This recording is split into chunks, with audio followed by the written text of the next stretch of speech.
I would like, if I may, to take you on a strange journey.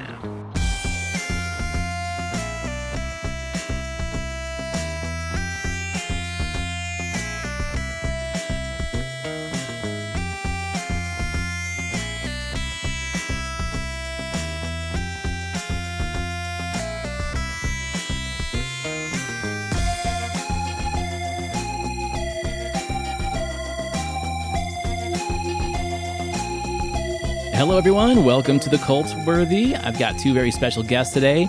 Another local podcasting team coming into the studio to talk about one particular movie. We'll get to that in a second. So let me introduce to you. I got Brant and Andrew of It's All Geek to Me podcast based out of Ogden? Layton. So you guys are north of me. For those of you that don't know Utah, Salt Lake City, I'm like the next exit up, and they're like another exit or two away from me. So yeah, thank you for coming and making the trip. Thank you so much for having us. This is our first foray, and this is the first time we've been guests on somebody else's shows, so a little nervous. Well, you sound great, you look great. That's like 90% of it. This is just podcasting. It's nothing crazy. It's not rocket science. And hey, we're here to talk about movies and geek stuff. So let's get to that. Your show is called It's All Geek to Me. And you're like, what, 3-4 years in? 2.5. 2.5. Yeah. Almost 3 if you count the several false starts, because you know we were still learning the craft. Then it's been 3 years. Yeah, we basically recorded 2 or 3 episodes before we officially started recording. So. Our very first episode we didn't realize had some technical issues, so it's our lost first episode that you have to join our Patreon that doesn't exist currently just to listen to. But it's been therapeutic. For me, I hated my first 20 episodes so badly after I started figuring out what I was doing that I actually unpublished them. I had them as like secret Easter eggs in my website for a while. And then I was just like, you know what? I'm just going to let it go. It's the lost episodes, so to speak. Yeah. That's back before I had guests. Like it was me just reading my Letterboxd reviews to the microphone, to the audience, just to figure out if I could actually do this. And then people started listening to those for God knows why. And then, hey, can I be a guest? Do you want to be a guest? And then once I started doing that, that's just all it's been for the last 3 years. Yep. So yeah, no, it's an interesting thing where like people are like, oh, podcasting must be so easy. And in a lot of ways it is, but that doesn't mean that it's good, right? That doesn't mean it's something you actually want to listen to. We spent well over a year and a half just kind of honing what we were going to talk about, how we were going to do it. We listened to Better Podcasting, a podcast about making your podcast better. And it took us about 2 years to really kind of get comfortable with what we were doing. Our podcast deals specifically with, it's called It's All Geek to Me. So it's what you geek out about, what we geek out about. And it can be anything from your classic Star Wars, Star Trek, Lord of the Rings, Harry Potter, but we also geek out about the Oscars, Stephen King, Meatloaf. We have 2 episodes, episode on Bad Out of Hell and Bad Out of Hell 2. Elton John's Goodbye Epic Road, just whatever is, we have one on hamburgers. Yeah. You know, and you want to do one on potatoes. I do want to do one on potatoes. I'm from Idaho. We geek out of it. Tell me you don't love, tater tots, French fries, baked potato with all the fixings. Yes, we will go to the Idaho Museum in Blackfoot, and then we will do an episode on potatoes that is coming. Oh, I was thinking like you can do a live episode, right? No, probably not. But You're on the scene. We have done that a couple of times. FanX. Oh yeah, FanX. We record out live. Yeah. At FanX. So. One underlining thing we do with our podcast is you do you. We talk out against bullying within the geek community, because it's not so much like it was in the 80s where you've got the bullies really. It's more inside, and then Gatekeeping. Ooh, yeah. That might be an episode in itself. That's one thing that I've discovered, because I'm not so much into the fandom and geekdom of things like comic books.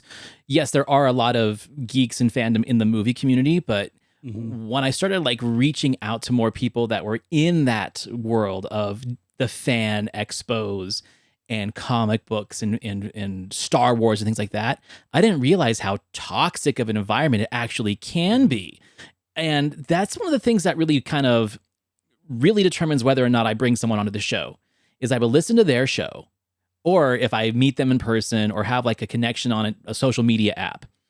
I've gotten really good at like sensing what their sensibilities are when it comes to sharing the love of a movie, a book, an IP.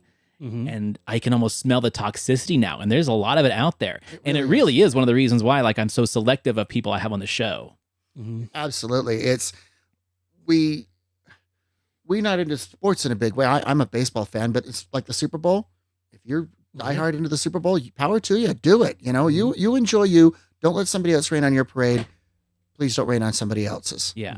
So absolutely. Well, so, you know, we've met through work, you know, you come to my work and you talked about movies and geek stuff. And then like, oh, you have a podcast? I have a podcast. And I started listening to yours. You started listening to mine. And one of the things that I really love about your guys is because this is Utah and there are a lot of LDS people here. And one thing that I love about a podcast like yours that really embraces like the sensibilities of a religious group, a group that has a lot more values than other people, is that you appreciate the arts without having to be judgmental about what the arts are actually doing. You see through the facade of what some people don't, of like, okay, I can't watch this because it's rated R. I can't listen to this because it's explicit. But because you guys are so open in your conversations and your appreciations of all things geek, that you don't get any of that in your podcast. And I loved it. I would never even realize that you guys were LDS based off of your podcast. Like we mention our missions from time to time. Right. But like if I didn't know what a mission was. Sure. Interesting that you should say that. Like we just finished with our episode, a recap on this last week's Oscars. Right. And there were a couple of films, there were several films this year that were explicit. And once again, if you're the type of person that, we have a friend named Shauna. She doesn't watch, the only PG-13 she watches is like Marvel movies. Right. So we have this term called Shauna friendly. And so is this, you know, meaning is it suitable for people who don't watch R-rated or whatnot? And I have opinions about, say, Anora, the film that won Best Picture. Correct. And I can appreciate the film and it's artistic and I can have my opinion, but then I'm not going to tell you, well, okay, this movie was trash for whatever reason. If there's a movie that's trash, I'll say, but that's not, yeah. And we, you know, we definitely we can appreciate, you know, people not wanting to watch something because of that. That's totally fine. There's no, you know, and luckily we live in I love that we live in an age where you can find that information. You know, IMDb has a section for it and such like that. So if, you know, if it's not your thing, that's fine. And like you said, don't stop other people from enjoying it. Right. You know, I think that's been one of our leitmotifs of the podcast, is that you do you. If it's something you like, if that's great. And also, because I was thinking about it, I remember one time, guy goes into a comic book store because Deadpool, the movie, had come out. And he wanted to get some Deadpool comics. He said he's like, I'm a huge fan of Deadpool. The guy's like, yeah, which comics have you read? Oh, I haven't read any. Then you're not really a Deadpool fan. Right. The gatekeeping. It's like, no. Welcome him into the fandom. You know, the sale. Yeah. Where's this guy's inner Ferengi? Right. Okay. Oh, you haven't? Well, then you need to buy this and this and this. Just upsell that man. Yeah. Welcome him into the fandom. And, you know, yeah, just that's my thing. I'd rather see somebody welcomed into the fandom and you know, given a guiding hand to find what they're going to like in it. We had that, if you don't mind, just one. Yeah, you're good. I'm a Cubs fan. Chicago Cubs won in 2016. And about a month after they won, I was wearing all my Cubs gear. And the guy at the sandwich shop goes, well, you're not, I can tell you're a bandwagon fan. You're overcompensating. And I whipped my hat off and I showed him the mushrooms growing on this hat that I've been wearing for years. And so people, well, are you a bandwagon fan? Are you a fair weather fan? To me, if people started jumping on being a Cubs fan because they won, because of the infectious attitude, welcome aboard. I have no problem with that. You know, people saying, wow, you're not a real fan because you haven't been a fan long enough for it to count. Who are you to say what that is? Right. You know, and I think that is kind of like the blessing and the curse of social media, in, I'd say like the last 15 years, especially, where everyone can be a critic now, right? We got Rotten Tomatoes. We have our favorite app, Letterboxd, where we get to talk about movies and look at people's reviews and stuff like that. One of the things that I can say is that I just stay out of the comment section, right? They just make me mad. I feel the way I feel about it. And if someone has something to say about it and they message me directly, I love having discourse. I love having a debate. But this whole, I'm right and you're wrong motif, I feel like social media has enhanced that a lot. However, I think that people are starting to kind of like be better about not letting that into their circles, not letting that into their lives, and accepting people that want to discover movies, want to discover other people's opinions. He and I have had conversations in the morning of like, I would like this movie a lot. I don't. We agree more than we disagree, which is why you guys are here today to talk about this movie. I think the movie that we really did bond on was Hudson Hawk and Sylvester Stallone's Oscar. Like when I realized that we were on the same page with that one, I'm like, okay, I can talk to this guy, right? I'm not going to look at the Rotten Tomatoes like, these are the worst movies ever, blah, blah, blah. So true. Oscar's one of our all-time favorite. Top 5. I've seen, at least 3,000 films. And I can totally annoy people while watching that movie. I have to, keep my mouth shut. Yeah. I can quote the entire movie. I think we are all guilty of that with at least one or two movies in my collection. For me, it's Ferris Bueller and Breakfast Club, right? You cannot watch those movies with me because you will not hear. You will not hear the dialogue from the screen. Oh, I should have worn the shirt I was wearing this morning. The second Breakfast Club. Right. The Hobbits. Yeah. My wife has to shut me up every time any one of the Back to the Future movies is on. She's like, honey, you're not impressing me anymore. Right. Yes, I know you have it memorized. So before we jump into our film, let's talk about what you brought today. Now, one of the things that you do on your show, which I love because I'm friends with a lot of podcasters that have movie and beer podcasts. They pair movies with a particular brew, usually like a local microbrew. But since you guys are of the faith that does not indulge in those things, you do root beer reviews and root beer pairings, which I think is just fantastic. So let's hear about what you brought today. So we brought, you can find it locally. There's a root beer store in Sandy, actually, right there on State Street. It's Hank's Gourmet Root Beer. It's one we've talked up quite a bit. We've had a little over 115 root beers. And I'd say it's top 5, top 10, top 5. I'm enjoying the hell out of it. It's delicious. It is definitely one of my favorites.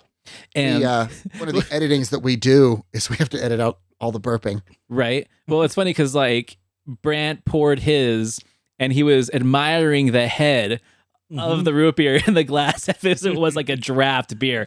It was hilarious, and I absolutely love your guys' passion for it. So we do it. We geek out about root beer. This is very, very true. If you want some good suggestions, listen to their episodes and like look up the beers. You guys have a like directory of root beers of like where people thought about it. We haven't yet. I probably should. The only social media we're active on is Facebook. Right. I mean, we've got handles on Twitter, Instagram, X. You just don't use them. We never get on there. It's the Facebook's enough of a thing for us. Yeah. I mean, even like if it was a Google document that you just had a link to in your episode notes, right? We should start doing I'll that. work on it because I'm the list nut. Right. So I'll. You're the guy doing all of the typing and the editing. Lists for me, I geek out about lists. Right. Okay, this is why Letterboxd is my heroine. A spreadsheet for everything. It's like wow, it's bad. So yeah.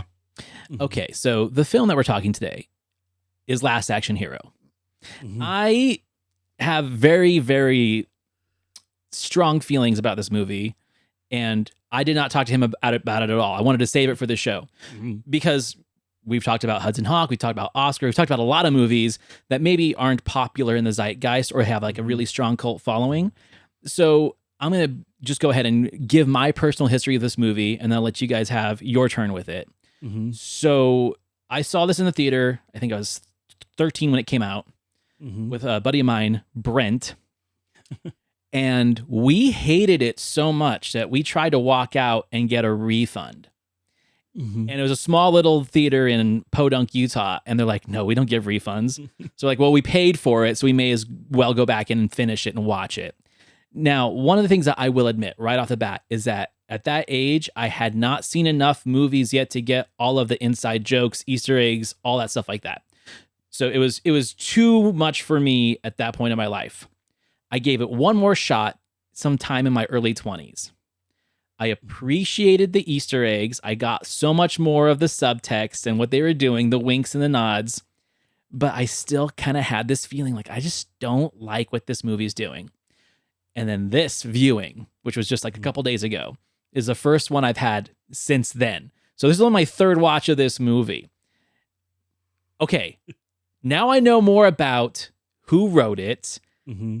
I already knew who the director was, John McTiernan, huge fan. But I recognize so much more of the movie's message, the Easter eggs, all the little hints and nods, that I really did enjoy all of that. But I got one big problem with this movie.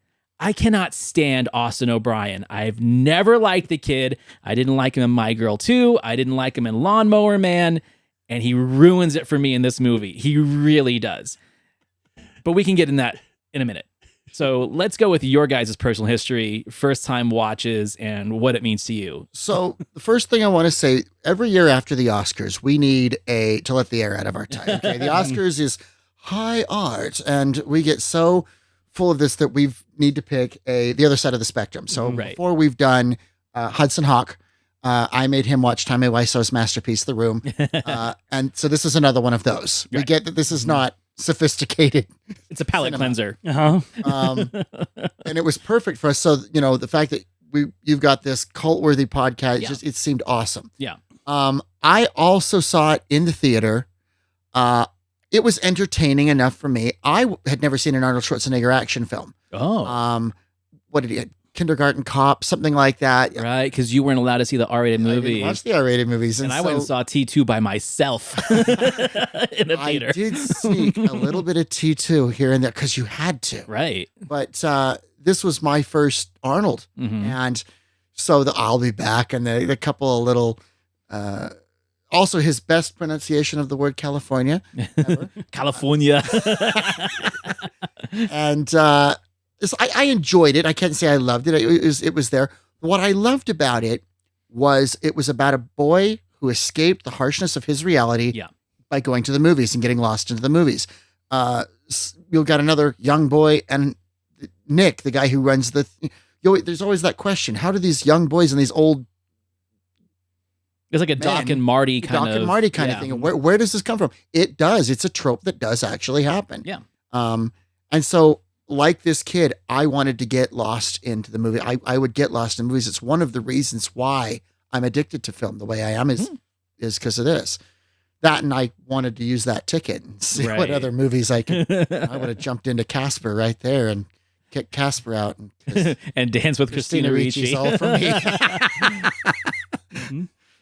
How about you? Honestly, I have the worst memory. I do not remember the first time I saw it. Mm-hmm. I do remember, I know I saw it at least at some point in the 90s. But yeah, I don't remember the first time I saw it. One interesting memory that I have, we were at Best Buy I think we were looking for the movie and maybe looking for something else. We were waiting in line at customer service for I can't remember exactly why we were waiting in line. We got on our cell phones. It was on Amazon for $5 rather than go through the hassle of getting it at Best Buy and ordering it there or figuring it out. We just ordered it on Amazon and left. left. I do that if I don't like the prices at the place I'm shopping. Like, oh, how much? Oh, yeah, I'm gonna get it on Amazon.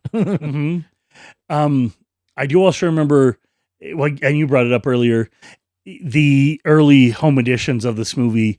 The pan and scan were atrocious. Terrible. Getting it on VH, it is the number one worst pan and scan film of all time. Terrible. I totally remember that. Yeah. Mm-hmm.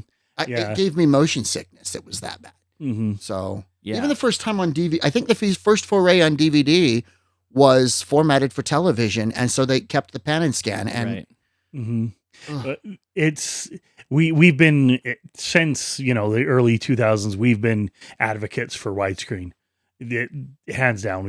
In fact, we had a joke idea for like a trailer where instead of this movie has been formatted for your TV, it would stretch out the TV2 format for the movie. All of your knickknacks would fall off the side. Yeah. That's hilarious. You guys remember that? I think it was Mad TV when Will Sasso played Steven Seagal, and he had the Steven Seagal super widescreen, the super letterbox episode. I know So what it's you're like talking a about. very Yes. narrow little bar where you can like see the crew and stuff in the background. And he's like, you can see everything in this. Yeah. No, I was fortunate enough to grow up with like some like Sundance Channel and IFC when they were young, and everything was in widescreen. And that was just like, okay, well, whatever this is, and I can see the whole picture, that's what I want. And so when I would actually have money to buy movies, I would get the letterboxed version, right? So yeah, I totally agree with you. The pan and scan, oof, like just even thinking about it makes me nauseous. Right? Right? Totally. Okay, so for the people that don't know about this movie, let me give you a quick synopsis. It's a satirical action comedy directed by John McTiernan of Die Hard fame, of Hunt for Red October, and Predator fame. It stars Arnold Schwarzenegger as a fictional action hero, Jack Slater, who is brought to life in the real world through a magical movie ticket. The film blends fantasy and reality as a young boy named Danny Madigan enters the action-packed world of Jack Slater. With its humorous take on action movie tropes, it explores themes of heroism, identity, and the power of movies. I liked the fantasy aspect of it, right? Maybe when I saw it in the theater, I was like thinking that I was cooler than I really was. You know, what was the other movie that was like this? The Page Master with Macaulay Culkin, where he gets like sucked into books. I'm like, okay, we've done this. It's never-ending story, right? Like we're in another world. We're in the fantasy world. So maybe I didn't buy it back then, but now it's like you were saying, I miss that age. I miss that idea of fantasy and youth and childhood. And this movie actually kind of brought it back for me watching. I was like, yeah, I get it now. Like I thought it was kind of dumb back then, but looking at it with like some nostalgia and reminiscence of a childhood, it actually hits me in the feels more. But instead of going into like a fantasy world, he goes into an action film. Yeah. You have to be a certain type of action fan to get to be as, I mean, he's an action movie geek. The kid is, right. You know, he totally is. So yeah, He calls all the things. Oh, you're going to say that. He knows a big mistake. He's calling out the bad guy. You're so going to pay. This kid totally geeks out about his hero. So let's talk about the tropes really fast, because that's one of the things that really caught me this time. First of all, written by Zach Penn, who did PCU, which is like one of my favorite underrated movies of all time. Then he went and did all the X-Men movies and a lot of fun stuff like that. He did a great documentary about the E.T. cartridge that Atari got buried. Oh. Have you ever seen that? It was a great documentary. I know of the documentary. I don't know that I've ever actually watched it, but yeah. Yeah. When they uncover all those copies. Yeah, like thousands of copies of E.T. that were buried in New Mexico, and he went and found them. So anyway,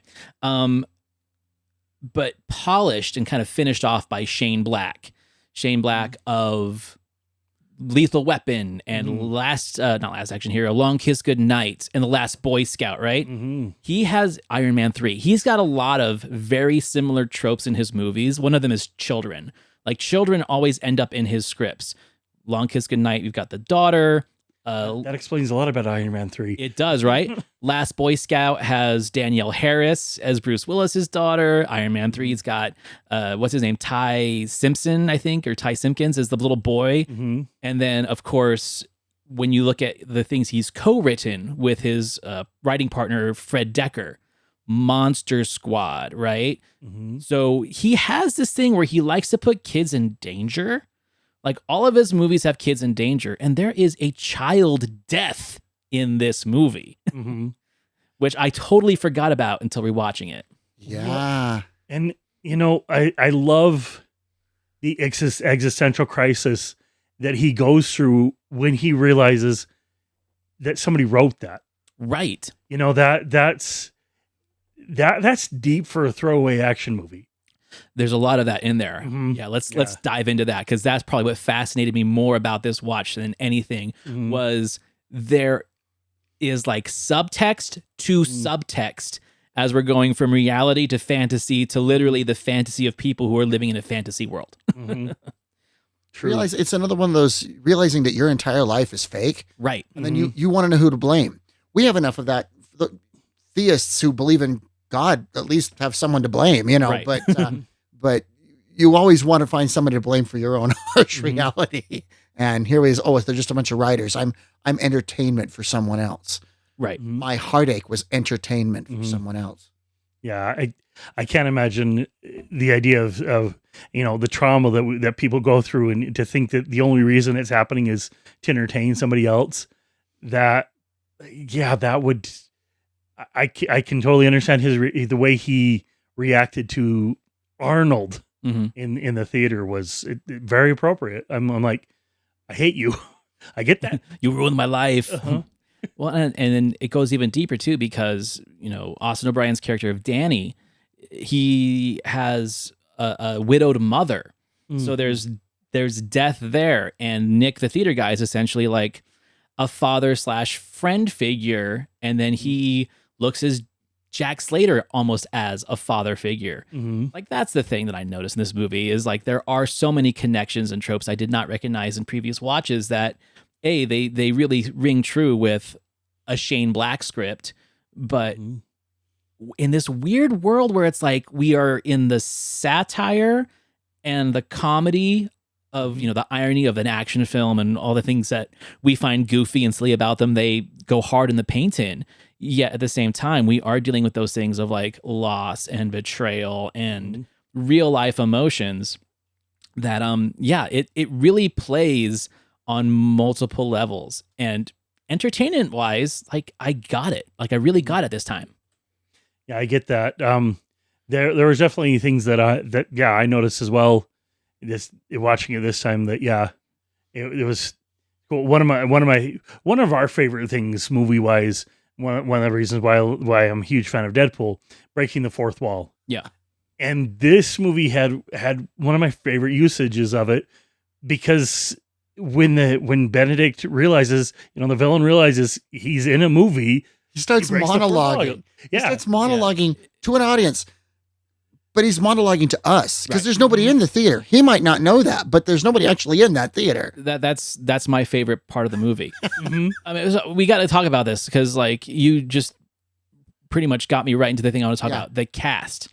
The cast of this movie, and not only the cast, but the characters and stereotypes that they play are so on the nose and well done, but like almost to a metaphysical state. So, for example, the way that they bring in real famous actors to play villains that are essentially metaphors for villains that they've played in other films. That is meta before meta was a thing. F. Murray Abraham as John Practice. He killed Mozart, right? And then he does essentially like a M. Bison from the Street Fighter movie, where it's like, for me, it was a Tuesday. He's like, I kill so many people, I don't even remember, So devious. You've got Tom Noonan as the Ripper. For people who don't know, Tom Noonan was the bad guy in RoboCop 2, but another Shane Black and Fred Dekker pairing up. He was the Frankenstein monster in Monster Squad.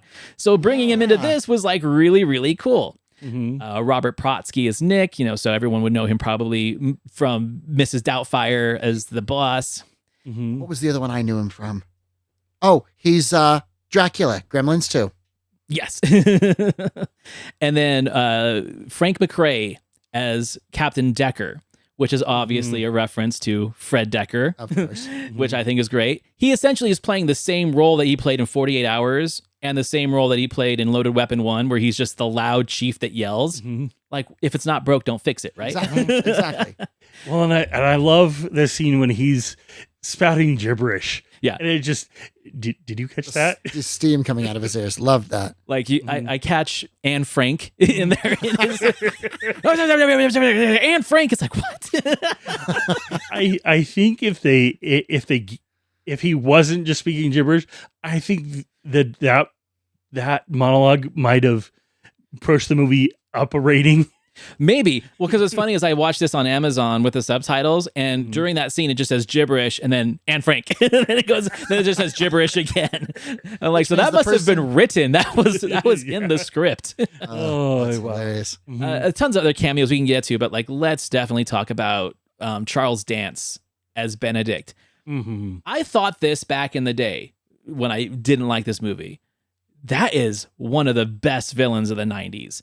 Mm-hmm. Not only is Charles Dance, Tywin Lannister, one of the best villains, total, like complete, full package, full stop. But in this movie, he makes the movie with his villainy, but it also like gives you some backstory to him of like, he's just like a henchman who kind of just gets crapped on by his boss, played by Anthony Quinn. And Danny knows this because he's seen in the movies.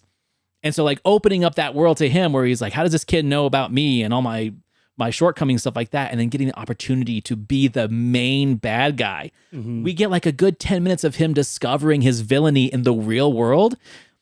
This movie's 2 hours and 10 minutes long. It's too long, but that moment, that stretch, I thought was totally valid of giving him that part of the movie. Amazing villain. Yeah, agreed. Him going up to the car mechanic and just, not even hesitating. Right. Yeah. It helped define the character, and I loved his realization of they don't care. Nobody cares. It's like he lives in a world where like villains get away with everything until Jack Slater gets them, and then he comes to the real world and realizes that, at least in New York, like he's like, they took his shoes? Like looking to see if how long it's gonna take before the police show up, and they don't. Like, yeah, again, that's the inner reflective of our world that just seems normal to us. Yet when this movie came out, people were so mad about how violent movies were, right? One of my favorite things about Benedict is, as the henchman, the more superior intellect to his boss, you compare him to the henchmen of the other bosses that are just big, dumb bullies. So if you take Biff and he's got his henchmen, Biff has this problem in Back to the Future where he says cliches incorrectly. Correct. Now imagine if one of his henchmen got the brass to actually correct him. Right. That's what Benedict does. Okay. It's not a 360. It's a 180. If I did a 360, I'd go all the way around and end up back where I started. And it's all into the delivery of that line. Yeah. Like that's the thing that makes his character so good is the delivery. It's almost like a Shakespearean iambic pentameter that he's using in these lines. And it just makes it so good. He has one of my all-time favorite insults from any movie ever. I've been calling people Sicilian schmucks for at least 35 years. Oh, it's great. And like I was trying to like think about how he is kind of like an amalgamation of the villains that Shane Black has written in other movies. Milo in Last Boy Scout.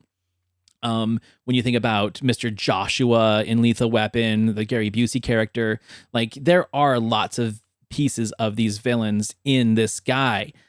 But the way he delivers these lines, he just totally makes it all his own, and Charles Dance was kind of like known as like a romantic lead in the 80s. He didn't hit his villain phase until the 90s and has just kind of ridden that train ever since, which, bless him. I think he's amazing at it. But yeah, not often do I say like the villain was too good for this movie. And in a way, I think he kind of is, but the movie brings so much to kind of like compensate for where it lacks. How hard would it be to make a family-friendly version of an action film with all the violence? There's a lot of violence in this movie, but they do it like Roger Rabbit style, right? There is a comedy and a satire to it where we kind of give it a pass, even though it's pretty intense. Well, and at one point in the middle of the movie, I texted him and say, "This movie is ridiculous." Because it is when they go to his daughter's house and he comes in, he grabs a couple of guys and has them shoot like Tech 9s at each other. There's no violence to the body. Like there's no blood spurt. There's no nothing. These there would have been blood all over the place with these guns. Right. But no, they're just dead. Well, my favorite was the ice cream cone to the back of the head. Yeah, the ice cream cone to the back of the head is great. Well, and here's the other thing too. I was thinking about this where the dialogue is smart enough to essentially retcon itself, right? So when he holds up the pad that probably has the F word written on it, he's like, say this word. And he's like, no, I'm not going to say this word. It's like, you can't because it's a PG-13 rated movie. That fixes all of the things that I would say a traditional movie watcher would pick apart. Like, oh, where's the blood? It fixes it. Because like, oh, you're in the PG-13 movie, so the violence is going to be PG-13. Mm-hmm. Yeah, it's self-conscious enough to joke about the fact that it's holding back. Right. You know? Even Arnold says in the interview at the premiere of the film that we kill a lot less people in this movie than we in did the the last 119 people the last one. Yeah, I really think that what makes this movie work for me now is the fact that I do understand the irony behind it and the satire. Like, there is the tongue in cheek is thick, and that's why it works. Mm-hmm. But as an action film, it works too. Like, I forgot how great the stunts are in this movie. People get thrown around. People get thrown out of trucks. Mm-hmm. The whole scene with the elevator and the helicopter is top tier action for me. And I totally forgot about how great that was. That's like True Lies, James Cameron style. And this movie and is not that. And of course it kept it used that to still joke about the fact that it's a fictional movie. He falls into a pit of tar, and within seconds he's completely clean again. completely clean. And he calls it out. He's like, "Oh, tar sticks to some people." How great is that whole scene? Is like essentially a 20-minute fart joke. Like, it literally is. that he pulls his finger to start the timer. It is an elongated, action-filled fart joke from start to finish, and it's brilliant. I think that's fantastic. Yeah, I love the fact that it knows it's not taking itself seriously and jokes about the fact that it's not. Right. Yeah. No, I mean, I think you were right on the money when you were saying that it's very much like Deadpool. Especially, I wasn't the biggest fan of the Deadpool Wolverine movie, but I appreciated that it just went full ridiculous. And that's where I feel this kind of goes. I think Deadpool owes a lot to what this movie did, where it's like, we are literally just breaking the fourth wall. We are not following any rules of story structure or believability like we're not supposed to. I think Gremlins 2 did a really good job at that. And this is kind of like taking it to the next level, right? Gremlins 2, where there's a lot of fourth wall breaking. There's a lot, I mean, they have... in the middle of the movie, they break and they go to Leonard Maltin, the movie theater, and Hulk Hogan and Paul Bartel yelling at the Gremlins, right? Well, we talked about all the things that we liked, but there are some things that didn't work for me. I'll go first. I already said the Austin O'Brien part. I think it's another Shane Black curse, even though he didn't direct this movie. McTiernan did, but it's also kind of a McTiernan curse too. It's just too long. Like, it's a long movie. 2 hours and 10 minutes for a PG-13 action film that's this silly. I mean, bless him for like being able to make the energy get us through that 2 hours and 10 minutes, but it's a lot to handle, especially once they get to New York. Like, I feel like once they get to New York, the steam kind of just gets let out of the tires until the finale. It's almost like we have a climax and then we have to kind of start over again. And it's like, and some movies do it okay. Yeah, some movies it's like, okay, I was about ready to leave now. Yeah. You know, and I would put the edit in the film, as in the The Slater films? Slater film. Uh-huh. I think we could, everything at his ex-wife's place, that could have been shortened. It could have. Some of the action could have been shortened. There's a little too much that's just unnecessary in the film itself. Right. We didn't need to go back to Danny's house and have that whole scene with his mom. Like, there was a lot of extra stuff in there. I think by the time we get to New York, that's the villain's journey. We should have just stuck with him more and his plan, because really nothing that happens between Jack and Danny means anything until they get to the end. So I think that is probably what could have gone, because it does kind of slow things down to the point where it's like, once these characters come out of the movies and then death shows up, no spoilers, but like those scenes, Ian McKellen is death, by the way, which was, I didn't realize that until this time. Like, oh my God, it's Ian McKellen. I'm sorry. It's obviously, I watched this movie much more than the both of you. Right. I've known for years. So, well, see, in my mind, I always thought it was Max von Sydow just doing Max von Sydow's role from that film. I had that exact conversation yesterday with my wife. I thought it was, it wasn't Max von Sydow in, Needful Things. Right. I thought it was Ian McKellen. Yeah. Okay, so yeah, I just thought like, oh, Max von Sydow is just playing his character Yeah. from the Bergman movie, but no, it's Ian McKellen Yeah. doing it instead. But I mean, same diff in my Yeah. opinion in many ways. If Max von Sydow was younger, he could have been Magneto, but I digress. Yeah, so that's my biggest issue with the movie, apart from Austin O'Brien, is the fact that it just is too long. Mm-hmm. I thought I was going to have a lot more issues with the movie, though. I really did. Everyone's fun. Bridget Wilson from Billy Madison. I remembered it was her, but she is actually a lot of fun. It was her film debut, and she's a lot of fun, and she actually holds her own against Schwarzenegger. Like I thought I was going to hate that role, and I actually liked it better this time. Yeah, I think she did. Yeah, it was a great on-screen introduction to the character. You know, here's how old is Danny in the movie? He's supposed to be about what, 13ish? He's like 13. Yeah. Yeah. And here's this just lays one on him, and you know, he's like, okay. Yeah. Yeah. And it's funny too, because like they do get away with some of the innuendo by making it meta, right? Yeah. For example, the scene where they're in the Blockbuster and he's hitting on the girls in the video, and he's in the video store, and he's like, what's your phone number? It's like 555. And what's your phone number? 555. He's like, how can every number be 555? that's why we have area codes. That's why we have area codes. But yeah, like being able to like get away with some like flirtatious dialogue and then have a joke to it. Again, that's good writing. And I think the movie understands its audience well enough to know that like we're going to give it a pass on so many things because it's a satire. Agreed. As Danny points out, there wouldn't be this many beautiful women in anywhere. Right. It's just California. It's like parts of California. Right. What else doesn't work for you guys? What didn't work? I'm looking at this through the nostalgia rose-colored glasses, as we do, glasses of youth, and so the cheesiness and things like that I dismiss because we're supposed to be cheesy. We're supposed to the part that I even had to yell at it just watching it yesterday was, you know, the car goes into the air and for some reason explodes. Right. Why would it explode? Okay. Well, because this is a cheesy action film. Or like That's the E.T. Illusion, right? Yeah. When he's on his bike across the moon. Yeah.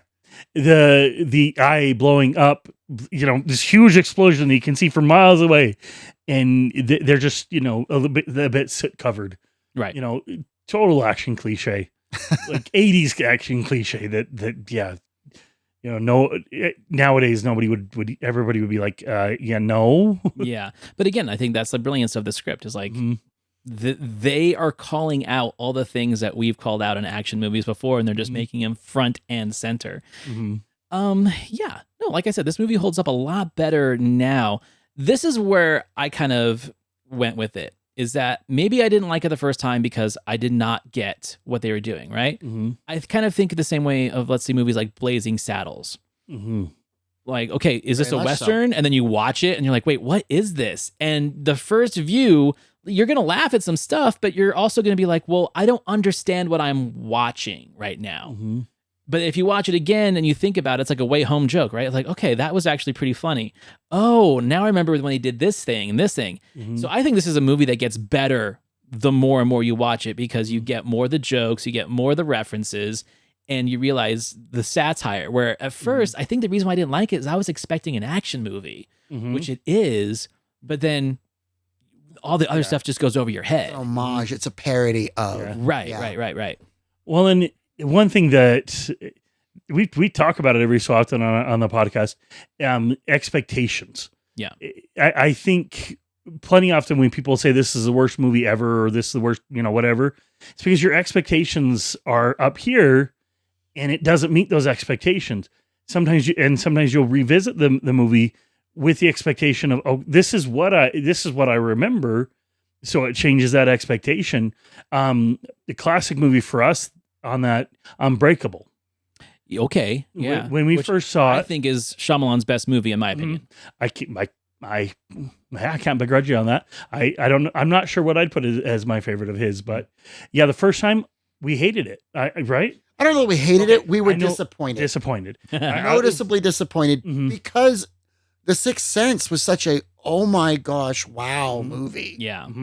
And the trailer made it, made it more mysterious and such like that. And in the end, it was a comic book movie, but it was not advertised as a comic book movie. Despite it not being based on an actual comic book, it still is a comic book movie. At a time where comic book movies weren't big yet. Yeah. Right? So once we'd seen it and went back, I was working at Blockbuster Video at the time. And so when it came out, I had free rental. So I'm like, okay, I'll watch it again. And yeah, my appreciation for it was much higher because I knew what to expect. Accepting the movie for what it is, not what you thought it was going to be, So yeah. Totally get that. And so, yeah, I like giving movies a second chance because, in instances like that, because, the initial expectation may have been wrong. And so there's been plenty of times that with knowing what the movie is, I've been able to enjoy it better. Yeah. And, you guys both listen to my Siskel and Ebert show. That's one of our biggest complaints is like, so many of the films that they gave such horrible reviews to were based off of a first-time view. Who knows if they watched other films that day as well? And there are many movies that I'm like, how do they not like that? But then I thought about it. I'm like, well, I had to watch it 3 times before I finally appreciated it. Now I defend it. They did not have that luxury. There were some movies where they went back like a decade later and like, okay, we were wrong about it the first time. We like it now. But for the most part, that's one of my biggest problems with like cinema critique, especially for mass media, is that it's so instantaneous. They're watching it, they're typing something up in 2 days and they're putting it out there. Sometimes I feel like they don't have the time to really reflect on things. They're looking at face value, which my co-host is the same way. And that's why he defends them more than I do.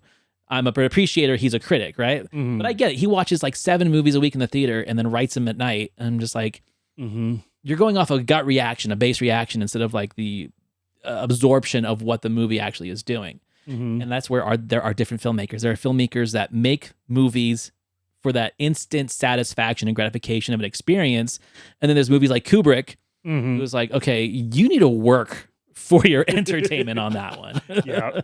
We've maintained for a long time that Christopher Nolan films absolutely must be viewed at least a second time. Yeah. Every one of them. Especially like later in his career. Yeah. For sure. So, well, and I wanted to bring up, have you done the Prestige on your Siskel Ebert show? No, I haven't, because they didn't review that. We only I know that there's a Roger Ebert review of it, but we only do Siskel and Ebert. Okay, and that goes up to 98 when he passed away. Okay. After that, it was Ebert and Roper. this is why. Yeah. Well, they didn't do Ernest Goes to Camp either, and you talk about why. What would they have with? Yeah, Ernest what would they have said? It was a speculation episode, right? I love that episode, by the way. Well, thank you. That was. Well, I was going to mention, I read the review for the Prestige, and basically it came down to he was a huge geek, basically a geek about turn of the century illusionists, magicians, and such like that. So he had kind of in his mind what the movie should have been based on his intimate knowledge of that subject. And because it wasn't that, he didn't like the movie. I can't begrudge him that. I get that. If it's not what you want, and of course, with as many movies as they review, I'm sure it's hard for them to get back to a movie to give it a second chance. Yeah. And that's one of the things that I talked about with Justin on either the last episode or the one before, where since I'm not a critic and I'm not just gestating movies all the time, I essentially retain experience, knowledge, and insight to the films I watch because I'm watching them with a different mindset. If you are watching films as much as they are, as quickly as they were, you literally are clearing out the memory banks to make room for new films, for new opinions and new stuff. So yeah, it's you can't be totally subjective on that because other people absorb things very different ways. Yeah. And that's how this film was for me for the longest time. Yeah. Yeah. All right, so like moving on, I want to ask what your favorite Easter eggs were in this movie. So my two, I kind of already talked about them. So number one was the police chief. Police Chief Decker, the fact that it's Frank McRae, the fact that he is doing exactly what we perceive police chiefs to do in these movies. Beverly Hills Cop, same thing. Let's yell them because they blew up the city, right? you know how much taxpayer dollars you just wasted by blowing up the city, blah, blah, blah, blah, blah, blah. So that was my first favorite Easter egg. Second favorite Easter egg, Danny DeVito as the voice of Whiskers, the cat. Uncredited. Uncredited. Yeah. Yeah. One of the many great things. And then the fact that Tina Turner is the mayor of New York, just like she was kind of the mayor of Bartertown. True. How about you guys? Well, you saw one. I was thinking. I was thinking about the Danny DeVito thing. That's a great Easter egg right there. Oh, there's so many. Having Robert Patrick for 2 seconds be on the screen, just walk past. And Sharon Stone. That was the T-1000. Yeah. It's like, Mine was the video store. The video store's Okay, great. Stallone in Terminator 2, or was it Terminator? I can't even remember. It was Terminator 2. Terminator 2, yeah. It's like, but he was great in that. It's his best work. Well, and this is like right during the Planet Hollywood era, right? Mhm. So like it literally was Stallone, Bruce Willis, and Schwarzenegger, even though they had like tension with each other at the time, like competition and ego, but they'd still pal around and open up these restaurants and stuff like that. So it kind of added to the mystere. Yeah, I thought that was really great. There's one right there. Don't talk about the restaurant. Please don't don't bring up the restaurant. And he does. And she has to pull him away. It's Right.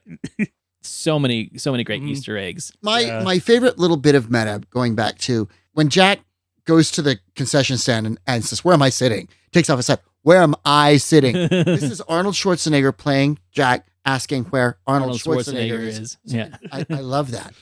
I love it. Yeah, and then like they have like their Parent Trap moment too. He's like, "Oh, you look very good." The double, blah blah blah. And I love that they have kind of Schwarzenegger, who's playing himself in this film, kind of be like the dumb version that people always think he is, and then Jack Slater is like the smart version of him. Again, that meta of it is hilarious. All right, okay, so let's talk about the last little parts of this. So we kind of decided there would be 3 action stars of the 80s that this film could have revolved around. Schwarzenegger was number 1. The movie already revolves around him. If this was a Stallone movie, what do you think it would have been like? Like, what would have the jokes have been?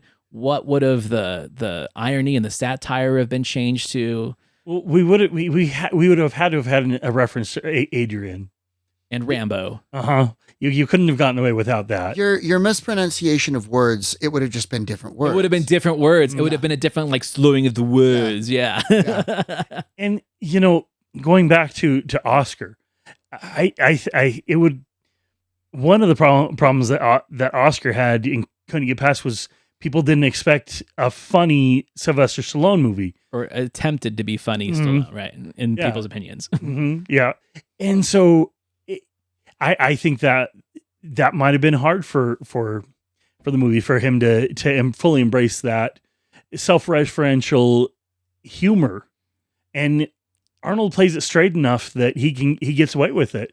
I think it would have come out differently from Stallone. Well, we talked about it on the Oscar episode, and I talked about it in my Tango and Cash episode.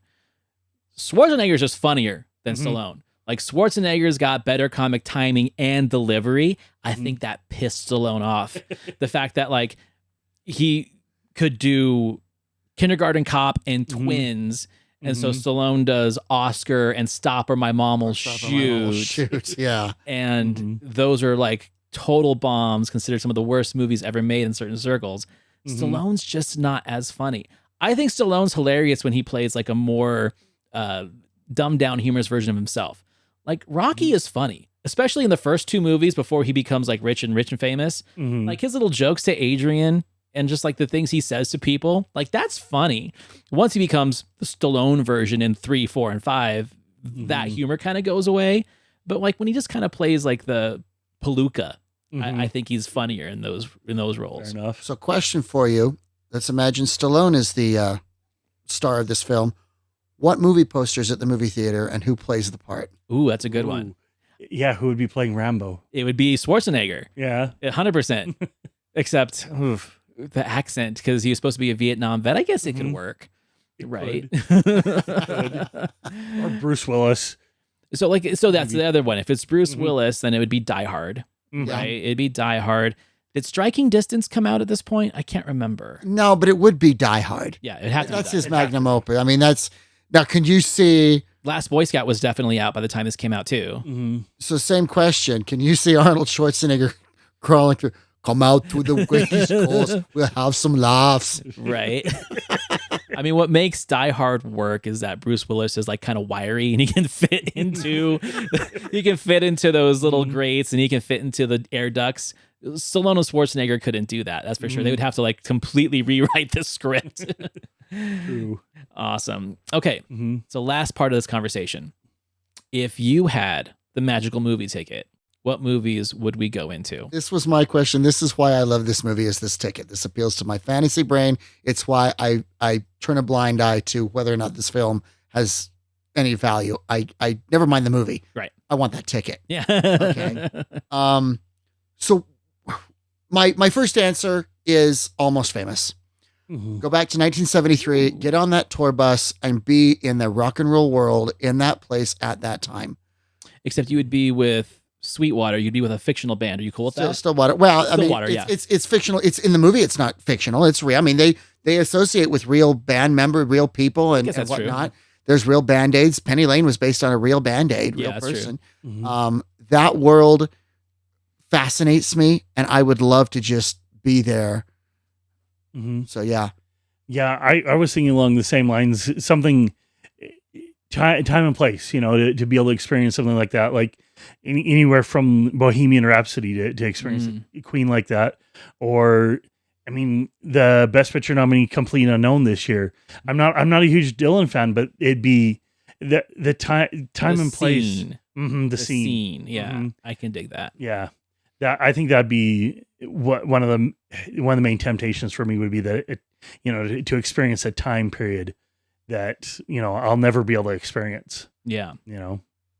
I did the same thing. Like he and I were talking about it off mic, where like he was looking at it as who he wanted to be in the movies, and I was like, I'd want to be where I like hang out, right?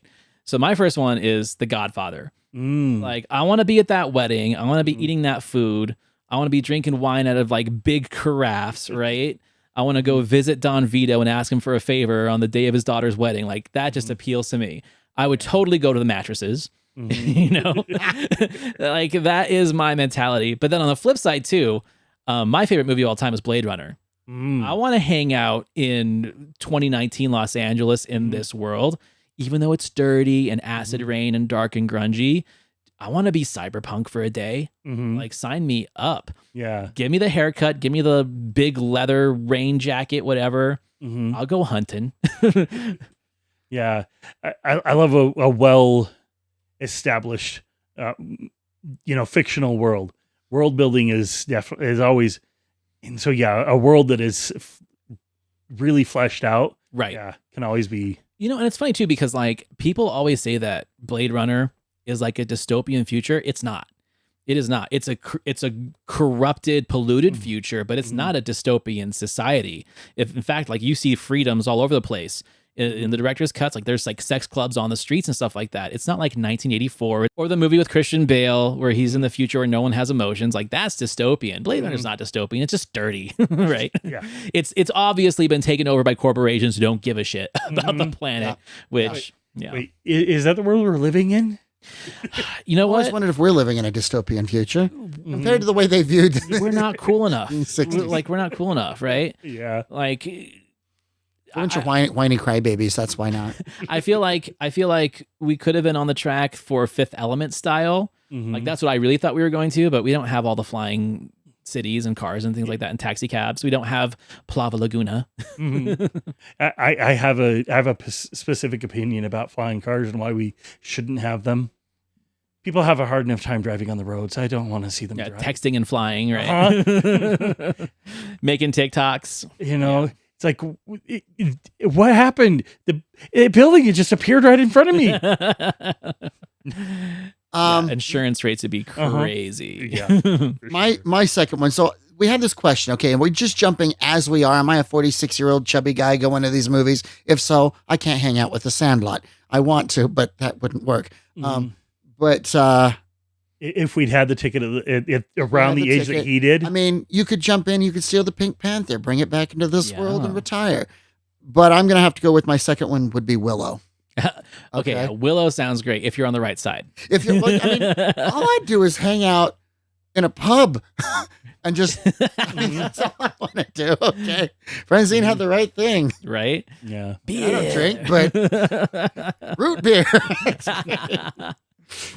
It would be a fantasy world of some kind. I don't know. Never ending story, Willow, Labyrinth, something like that. Something with fairies and elves and goblins. And I'm too fascinated with that world to not want to at least experience it. So, Okay, I can dig that.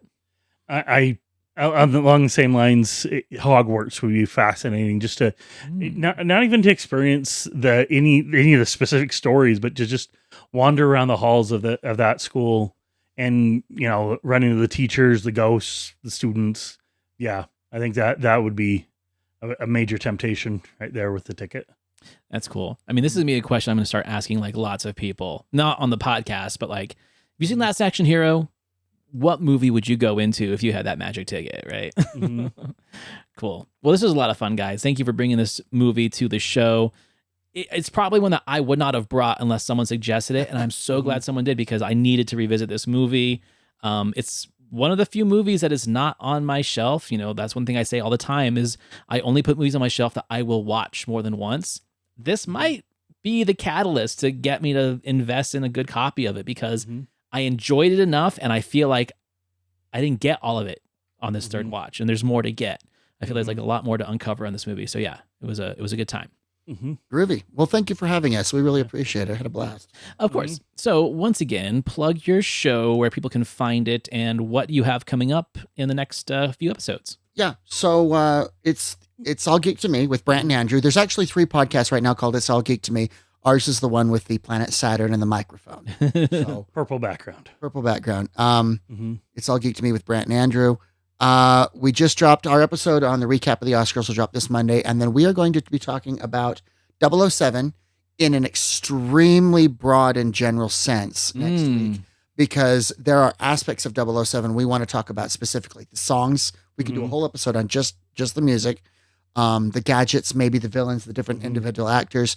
We do this a lot. We will talk about it in a very, very broad sense, and then later on down the road, we'll pick a specific aspect of that topic to deep dive into. It's interesting, with the news that Amazon now holds the rights to James Bond. We'll see what that does.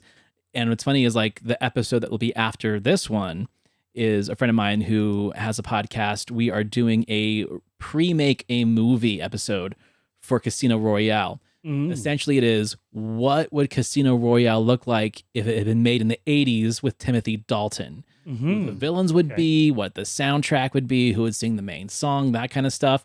And that was before they made the Amazon announcement about James Bond. So I feel like Bond is just in the zeitgeist right now. So yeah, that's really cool. Well, and it also follows up the Oscars. They in the Governor's Awards, they're in November, right? Yeah. They given a kind of a lifetime achievement award to Wilson and Broccoli. Wilson and Broccoli, the producers. I think the father of one of them was the one that originally purchased the rights to do Bond as movies, and then they just kept it going. And with the Amazon announcement, they've retired now from it. But yeah, they were given an honorary Oscar for having done that. And it is kind of in the zeitgeist right now, at least from Oscars and now with Amazon. Right. So yeah, I think it's a good time for it to do it. I'm excited. Well, looking forward to that episode. Again, thank you so much. So everyone, you can find the links to their show, It's All Geek to Me, in the episode notes of this podcast, and also in the partners page of thecultworthy.com. So thank you, Brant, Andrew. Hope to come back again some other time. We'll talk about another geeky movie for sure. Maybe one of these days I have to come on your show, right? That would be awesome. Yeah, that'd be cool. All right. Everyone, thank you so much, and Thanks, I'll see Anthony. you next week.